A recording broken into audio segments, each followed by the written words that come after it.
Tim pemenangan pasangan calon gubernur dan wakil gubernur Aceh nomor urut 1 Bustami Hamzah dan Fadil Rahmi melaporkan dugaan kecurangan atau pelanggaran Pilkada 2024 ke Panwasli Aceh Utara. Mereka menyebut adanya praktik kecurangan yang bersifat terstruktur, sistematis dan masif dalam pemilihan gubernur dan wakil gubernur Aceh di wilayah Aceh Utara.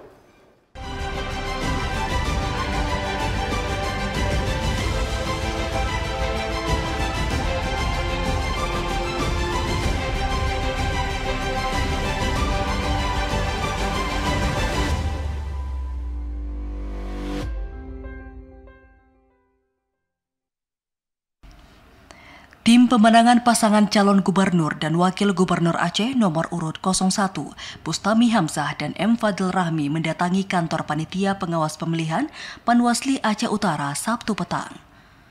Mereka melaporkan dugaan pelanggaran dan kecurangan Pilkada 2024 yang terjadi di daerah tersebut. Ketua Relawan Rumah Kita Bersama RKB Aceh Utara, Fakhrul Razi Haji Cud mengatakan, pelanggaran yang dilakukan bersifat terstruktur, sistematis dan masif. Seperti intimidasi terhadap saksi paslon 01, pemukulan hingga teror, sehingga tindakan tersebut menjadi bahan tim pemenangan untuk melapor ke Panwasli.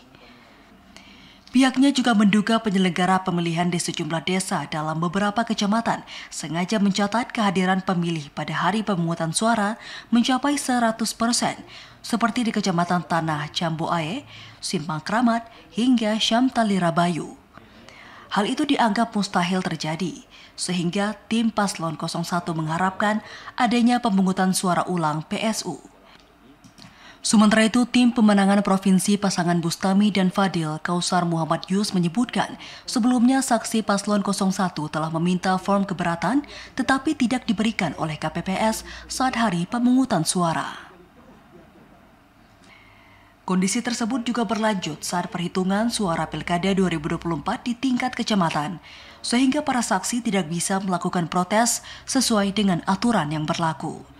Menurutnya, laporan ini dilakukan bukan hanya tentang permasalahan angka yang diraih, tetapi tentang proses pilkada yang berjalan tidak semestinya, penuh dengan intimidasi dan kekerasan yang dilakukan aparatur pilkada di tingkat TPS hingga tingkat kecamatan. Kita sangat menyayangkan saksi-saksi kita di tingkat TPS itu sedari awal itu sudah menyampaikan form keberatan. Jadi kita sudah saksi-saksi kita minta form keberatan, tapi KPPS di tingkat TPS itu tidak memberikan form keberatan itu. Sehingga hampir bisa kita katakan kalau hari ini bisa ditanyakan apakah ada form keberatan, kita nggak punya form keberatan di TPS karena nggak diberikan. Kedua, kemarin kita baru saja melakukan di tingkat kecamatan juga seperti itu. Jadi saksi-saksi kita di tingkat kecamatan juga meminta untuk menuliskan form keberatan di tingkat kecamatan, tapi juga itu tidak diberikan oleh penyelenggara pilkada di tingkat kecamatan. Sehingga saksi kita tidak bisa melaksanakan protes sesuai dengan aturan yang berlaku. Panwasli Aceh Utara menyebutkan akan mempelajari laporan ini berdasarkan peraturan Bawaslu nomor 9 tahun 2024. Jika bukti yang diajukan pelapor memenuhi unsur pelanggaran, maka laporan tersebut akan diregistrasi dan diproses lebih lanjut sesuai dengan aturan yang berlaku. Dari Aceh Utara, Fajar Sidik, TVRI melaporkan.